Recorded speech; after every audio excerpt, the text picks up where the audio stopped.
The old tree by a stream, I listen as he speaks to me.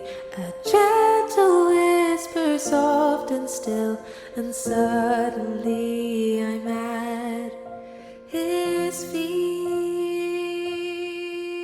Mike, Yes. so good, and I mean so good to have you here. You've took the trip up on the train, I'm led to believe. Yes, first train journey, solo. I absolutely hate leaving my home. Honestly. I walk and cycle everywhere, and if it's not in a 5 mile direction from where I need to be, Yeah. I'll go. Wow. So you've come up, Luke told me on the phone earlier, you've come up from Dundonald. Did you get the train in Dundonald? Yes, 64 mile away. 64 mile and ended up in Coleraine. I even googled it. Very good. Because That's I brilliant. thought I wonder could I cycle it. That's brilliant. It says cycle time 3 days. No. That's right.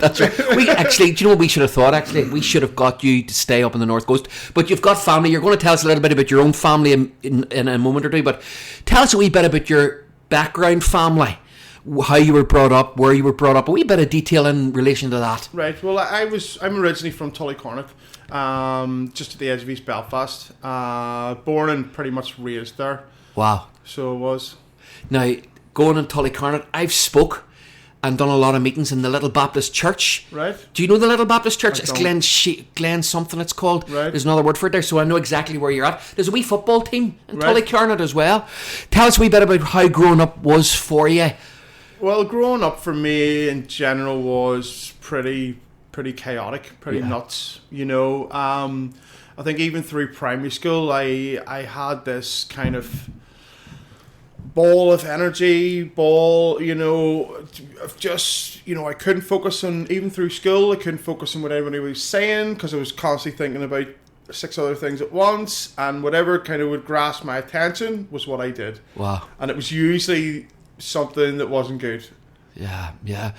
Take us in, because we were talking off camera there. Take us into a wee bit of the school. Just you've touched on it. So even through primary school, there you're talking a class of 28 to 32 children. Yeah.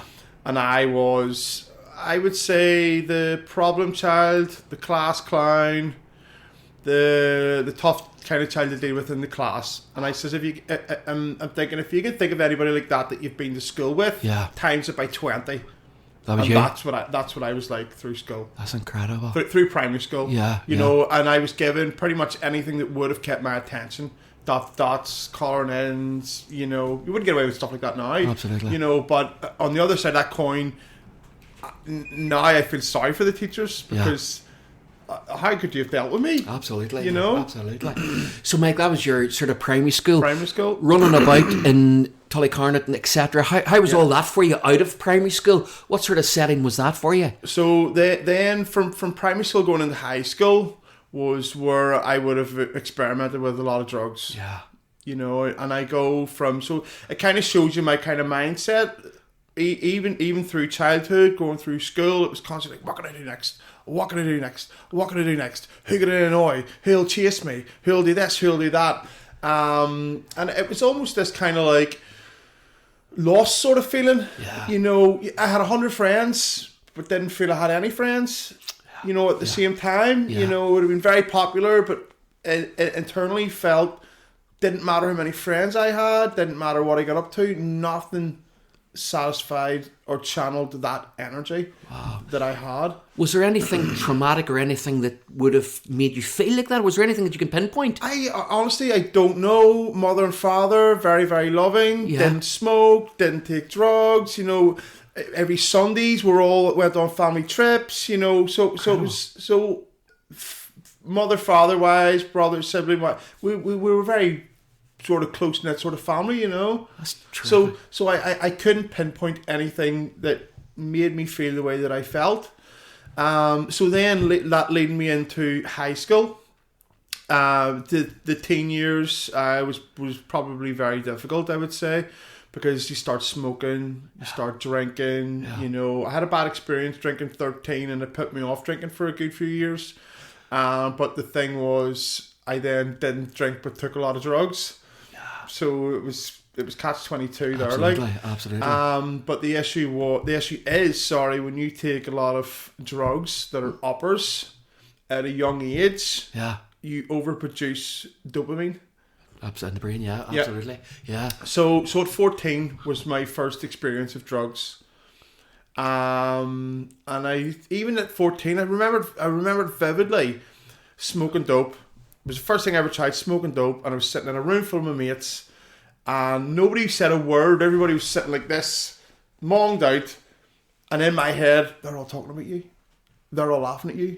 They're all... So even my first experience taking drugs, that was how it made me feel. And So yet, that developed that like paranoia Instantly. thing instantly at that moment, and that was about 14. Yeah, 14. Mike, that's incredible.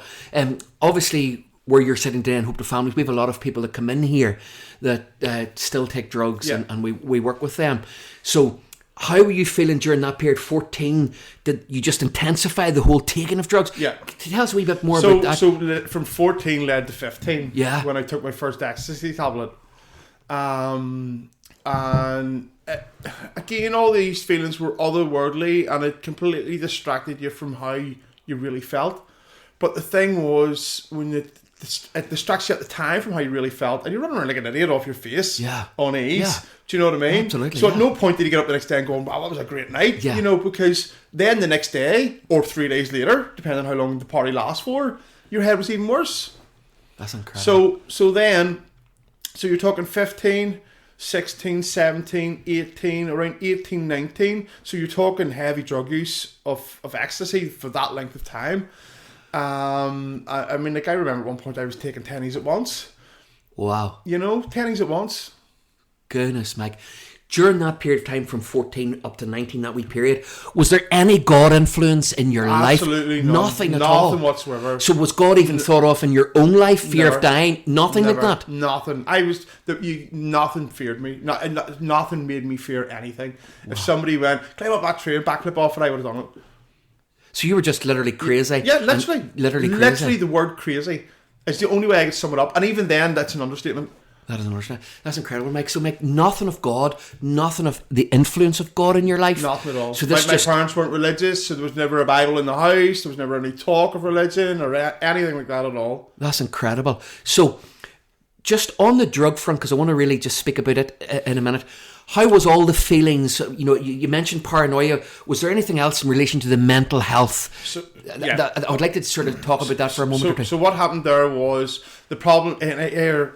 What goes up must come down. Yeah. So what is called when you're coming off the back of taking drugs is a calm down. Yeah. So me and my friends, and the thing was with Tullycornet then, if there was a drug dealer in one block and a party in the next block. Wow. Drug dealer in that block, party in the next block, down the hill, same again. Incredible. Same again. So you literally take your ease. Yeah. Partied, take your ease, partied, and before you knew it was Thursday, and you started on Friday. That is incredible. That is incredible. So how were you feeling mentally during all that period of time when you did come down? Absolutely wrecked. Wrecked. Yeah, that was when that was really when the self-harm started. Okay. You know, on the come down, you know, so again, when you're feeling like this on the inside, Yeah. when you're on a calm down of drugs, it's magnified by 100. You know, so on the drugs, you run around like an idiot, you're off your face. Off the drugs, the feelings were intensified by 1,000,000. So the thing was, with this kind of ball of pressure, we'll call it, the only way to release it was through pain. It was the only thing that made it subside was the self-harm. Self-harm. Or go back on the drugs, and then you fell back into the same cycle of when the drugs wore off, you run out of money, the party went down, Self-harm. self-harm. Crazy. Just in that, because, you know, self-harm's obviously a big thing in a lot of people's lives right now in our society. How bad did things get? Did you ever have any suicidal tendencies, anything like that? Yeah. Mike? Well, the thing was, if you were drunk and did it, it was with a Stanley knife. Wow. So it was. I'm honestly tattooed from the top of my head down to my toes, and a lot of them are covered in scars. It's incredible. We're going to come to that in a minute, because one of the statements we said before we started the interview, I want to come to that and focus on it at the very end. Yeah. So fill us in just from that point. What happened in your life? How did God come in, and what took place? God's a long way away from down that. Long way down the road. So from the back end of taking drugs came the mental health problems. Yeah. self-harming, suicide attempts, sectioned in Knockbracken for 3 months, 4 months. All this before I'm 21. That's incredible. You know, the self-harming and then the suicide. I classified it as I killed myself, because when I hung myself, I stepped off the bed, I stepped off a stool, and that was it. Black darkness.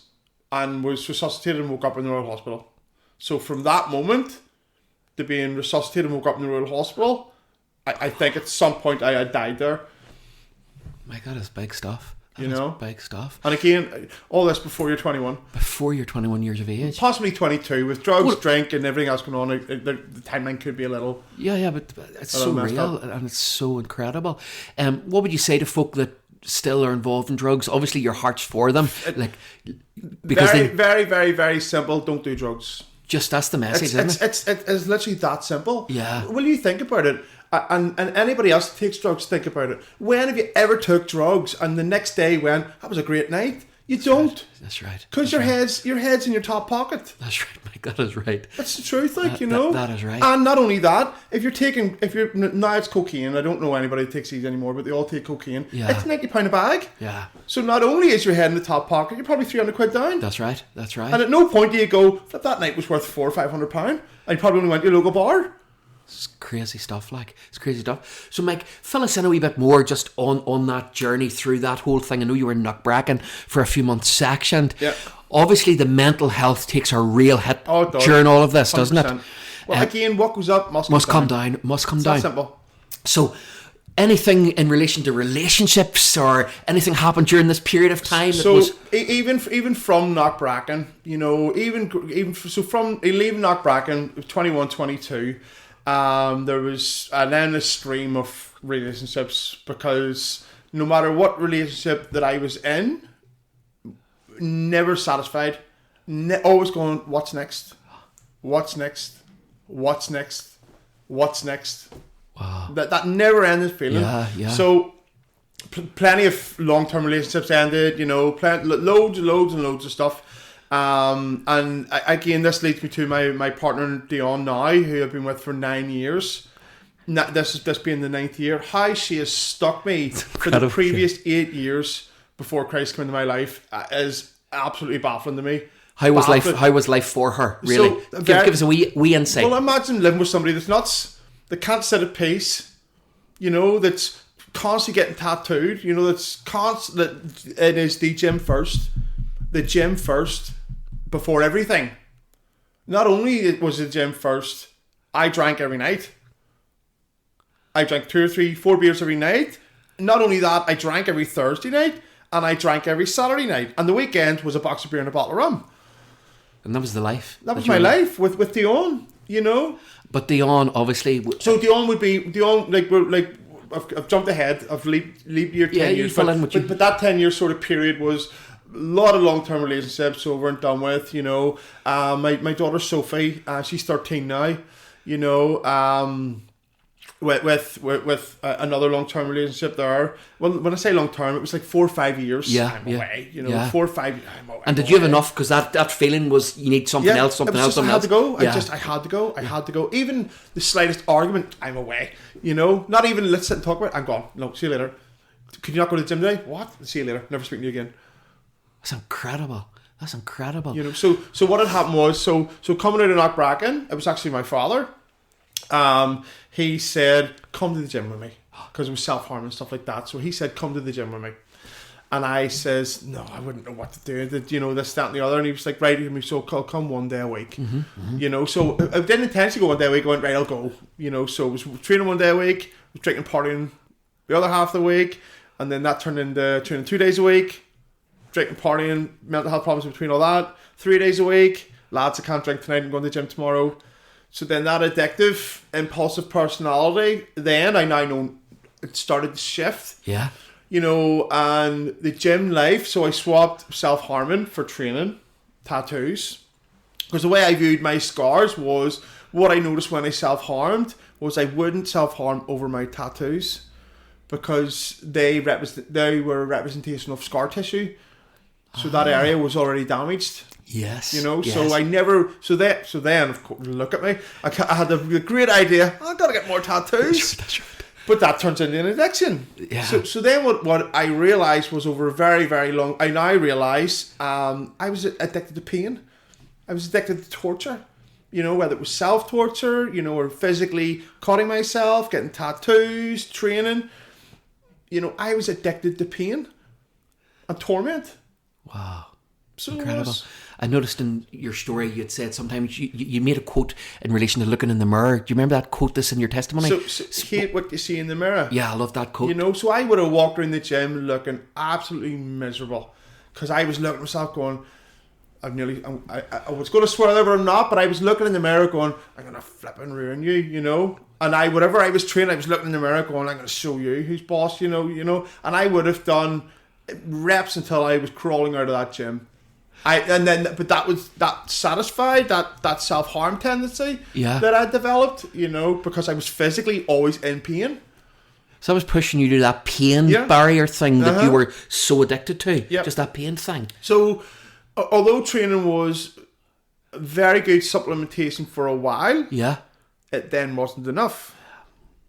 So steroids come into the picture. Steroids come into the picture, okay. Steroids come into the picture. So do you want to develop that just a little bit? So again, steroids, and anybody that has taken steroids knows exactly what they do. They amplify whatever you are by 5. Goodness me. It's that simple. So if you're prone to talking inside your head, that intensifies. Yeah, it intensifies by 5. If you're an aggressive person, that intensifies by 5. So that took you. But I was never physically aggressive, but I was internally aggressive towards myself. So it's really self-loathing here in your life story, isn't it? Pretty much this constant thing, and also very, very, very, very, very selfish. Yeah. Very selfish. I was number one. And what you wanted, you had to get. I was number one, and not what I wanted. I had to get. I did whatever I wanted. It was that simple, and no one would tell me otherwise. It's incredible, Mike. No one. That's incredible. So fill us in from the stories. Just you take the story through. So I think I'm training 18 years. I'm now 40. So 22, 23 was when I started training, dabbling with training. I then get into it properly. Well, I say properly from about 25 to 27, 25, 26, 27, and around that age. And I was I was running everywhere. I was training. I was like. Oh, and again, on the outside, he looks great. Very, very fit man. On the inside, the opposite. The opposite. So again, everything that I did, even internally in those battles in my head, I wanted to be good, but all my actions were polar opposite. The complete opposite. So if you're at war within your head, so even it's very strange. When you're, when you're trying to be positive in here, but you're in the gym destroying yourself. So yes, you're destroying yourself, but the product of destroying yourself in the gym on the outside looks amazing. Yeah. But on the inside, all that's still there. So obviously we're going to come to so that we know it's an internal problem. Yeah. And we know that with the gospel message that it's a problem that needs to be dealt with internally. Yeah. So I met Dion. So this would have led me up to, I think I met Dion with 31. We're 9 years. 9 years 40, together. So we're 9 years together. So if you're good at math, go back 9 years, and that's what age it was. I don't know how she stuck me. I really, really don't. I have no idea how she put up with me. I don't you got this aggressive man, taking steroids that, Dion would have spoke, about a problem, and I would have rolled my eyes, as if let's talk about me, do you know what I mean? I would have, or I have bigger issues, I have to go and train arms, do you know what I mean? We're really going to the gym, it's nothing compared to the life dramas, do you know what I mean? But going to the gym was my answer to everything. She's annoyed me, I'm out of the gym. There's no milk, I'm out of the gym. Honestly, it was my answer to everything. So it was. So again with Dion, can you imagine her being with somebody so selfish, so self-centered, but on the inside I was going, I love her so much. I want to do everything for her till she asked me to do something. Yeah, I understand, yeah. Literally. Till she asked me to do something, and that might have been hoover or polish or, does this look nice to me? And I told you 5 times it looks nice, do you know what I mean? Yeah. Or, well, it would have been twice. right. No, my patience is better. Now it's 5 times. Like, That's right, Mike. my patience has got better. So it has. Yeah, so go on ahead. Share with us yeah, Dion's now in your life. So Dion, we're together 9 years. We've 2 children together, Amber and Ezra. Amber's just turned 7. Lovely. And Ezra's 4. He'll be 5 in May, 25th of May. Very They're good. tattooed on me somewhere. So I would imagine, I usually have to look. That's right. So I could be wrong here. Yeah, so we'll fast forward a few more years. So even before Amber was born, me and Dion were together a couple of years, and even as a father, you know, I like, my kids are my life. Yeah. I would have done anything for them. You know, I now realise that the man that I was to them was a quarter of what I should have been, Yeah. or even half of what I should have been. It really, really was. You know, I always had them at the park, but I wasn't there. I might have been physically there, but I wasn't there because I was either on a come down, juiced to the rafters, because I would have took drugs, but every 8 weeks, every 9 weeks, once every 4 weeks, something like that. There was no selected date to it. But I drank every day. I drank a couple of beers every day, and I got drunk twice a week.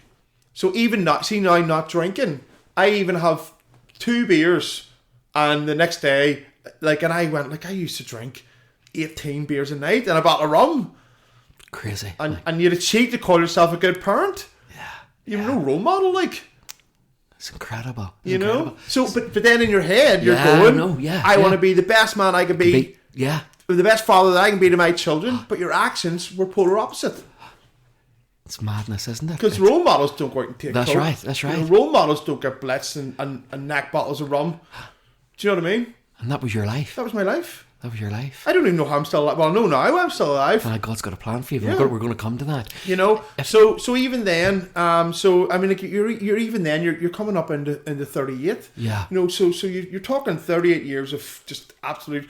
I always feel I've just a trail of devastation behind me.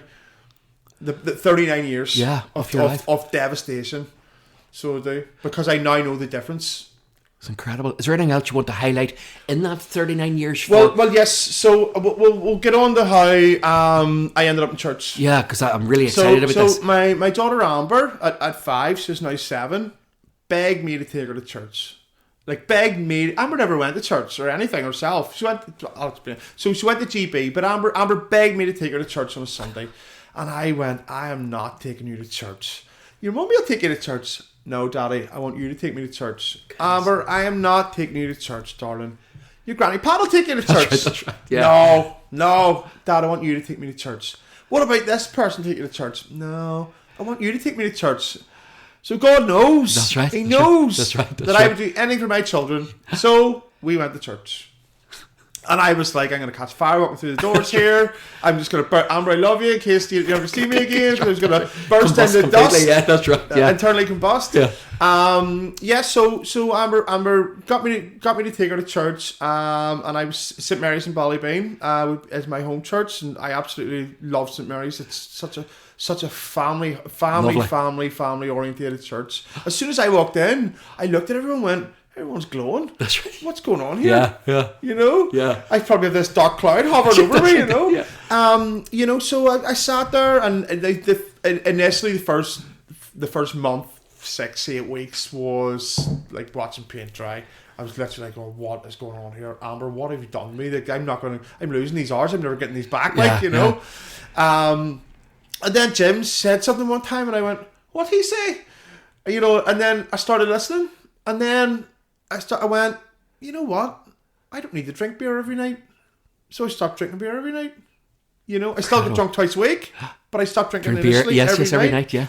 Then I went, well, do I really need to drink? So minus the couple of beers a night, do I really need to drink 38 beers a week and a bottle of rum? I don't think I do. So that was reduced, you know. Then smoked. I need to smoke. So smoking slowly went out the window, and all this was before I became a Christian. Incredible. You know, so it was just working away, and like you're talking a couple of months now of just these small changes, and then a few of the lads from the church were all training together, you know, and then I noticed like none of them is swear. Like I'm in the middle of a set going, come on, you know, and they're going, oh flip, that was tough. You know, and I'm going, I've never heard anyone speak like that, you know? Yeah. Because the gym is a real testosterone filled environment where men are across Yeah, the sweat, yeah, you yeah. know. And then I went, I swear an awful lot, you know, and then that slowly went. And then I was invited. Oh, sorry, they did an alpha course? Yeah, yeah. So I went. I was invited to it. It was like, I'm gonna go. I know what I'm gonna do. I'm gonna know everyone the first night. I'm gonna write down all these questions and hit them with the questions. Mic drop. Let's see you later. That's right. And literally, the intro to Alpha, the video, the initial intro video to Alpha, and if anybody hasn't seen it, watch it. Yeah, absolutely. Watch it. The intro to Alpha, my jaw hit the floor, and I went, they're talking about me. You know, they're talking about me. Like, they're talking about never being satisfied, never being truly fulfilled, never seeking everything else away from God's love. Yeah. And I went, they're talking about me. So then the ears perked up, you know, and then in Alpha, the fourth or fifth week, I was sitting at my kitchen table, and I put my hands out, and I went, I can feel the Spirit now, you know. I put my hands out, and I went, Jesus, I need you. Lovely. Jesus, I need you in my life. Yeah. And in an instant, he showed me a picture of, I've always been there. Now, for me, feeling that, I didn't realise it was a picture at the time. I didn't know what it was. Yeah. For me, it was goosebumps. It was your stomach turned inside out. It was the sweats. It was everything but words, you know. And then I now know that he showed me a picture of I've always been there. And he instantly took me to passing and qualifying my level 2 fitness instructor and level 3 personal training. So I'm not too sure if it said, but I got through to school. I've already spoken about my school life and how it was, but I got through to school the tail end of third year, start of fourth year. That's when I got through to school. So it shows you the level of education that I had. So on paper, I shouldn't have been able to pass any exams. None at all.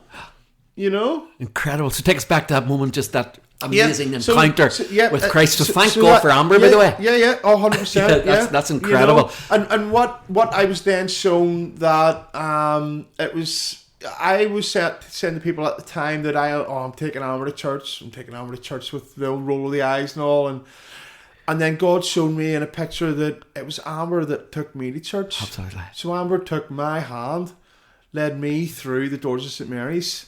Because what she associated was, and Amber's very sensitive. Okay, she was always asking me, "Are you okay, Daddy? Are you okay, Daddy? Are you okay, Daddy?" And on the surface, I probably was, but I wasn't in here. Yeah. I was hurting. I was constantly in pain. Yeah. And so that's how I know she was always asking that. So what Amber associated was GB, God's love, and happiness. And she put those three together and begged me to go to church. You got to emphasise them three again, Mike, because they are incredible. Emphasise them three things again. Amber associated GB with God's love, contentment, and fulfillment. You know, because I was broken. Yeah. Physically, I wasn't. Physically, I was strong like bull. Yeah. But on the inside, I was a broken man. I was a fraction of the man I should have been, or could have been. Sorry. Absolutely. Because everything I did was the opposite way. Was the opposite way from Jesus. Everything I did, and every single thing I did, took me further and further and further and further and further away from Him. And it shows you, no matter what you do or how sinful your life is, or you think it is, He's there for you in an instant. Amen. All you need to do, please help. That's right. That is right, Mike. I'm That's with it. you. Yeah. That's it's it. incredible. But you get to that moment in life where you realise your need of something outside to come and actually do something inside of you. I understand that. So from that moment, Mike, how's things been? Because I know when you walked in here, and I know when Luke met you, it's been incredible just to hear something about my what God's life doing. has completely changed. Yeah. Completely changed. I am now 10 times the man I ever was. 100 times the man I ever was. Yeah. 100 times the man I ever was. And none of it's my doing. It's all through Christ. Hallelujah. Every single bit of it. Yeah. Because the 39-year car crash, 39-year trail of devastation behind me was my doing. Yeah. Away from Christ. It's amazing. And now my walk this year with Christ has been the best year of my life. Fulfillment, contentment, guidance, direction. All that through Christ. Yeah. Not only that, I'm now the man my missus deserves. Absolutely. And has always deserved. Yeah. I'm now the father my children deserve. Yeah. You know? So just on that, because I want to come to conclude at the very end about something that you and I were talking about off camera, but tell us about just the family experience. You were sharing something that you do, you're called the Unicorn. Oh, we're called the Unicorn Family Yeah. on Instagram. So we are, and once a year we dress up as unicorns and go to Belfast Zoo. Brilliant, Michael. And what actually happened was people were calling us the Unicorn Family. No, the kids were going, look, Mummy, that's the Unicorn Family. Yeah, absolutely. Yeah. So that's why we're called the Unicorn Family. Incredible. So there is. So, Mike, you and I, we were talking just, as you know, I was in Bushmills this morning, and when you come in, we were just talking about how, so to look at Mike, right? You walk into a church in Northern Ireland with me on Sunday, okay? They immediately, in our church culture in Northern Ireland, we think, oh, there's an outsider, or there's a sinner coming in, we need to start praying for this guy. So we've got this thing where we look at the outside to define the person, whether they're a Christian or not. So you're coming up on the train today with your little ponytail beard, your earrings and all. To look at the outside, the majority of people think Polar opposite. Polar opposite. Polar opposite. And what I was saying in Bushmills this morning to some of the families is, how can we as the church of Jesus Christ, what do we need to do? What shift needs to happen in order to let people see the love of Christ instead of rules, regulations, and this, that, and the other? So talk me through a wee bit of how you feel God's directing you. Well, God's directed me to bridge the gap. Yeah. It's very, very simple. Like, I am not an educated man, you know, and I'm not, I do read my Bible, but I couldn't quote scripture to anybody. Yeah. But I know that God is calling me to make Christ real and relevant and bridge the gap in the community between everyday life and Christ. That's incredible, Mike.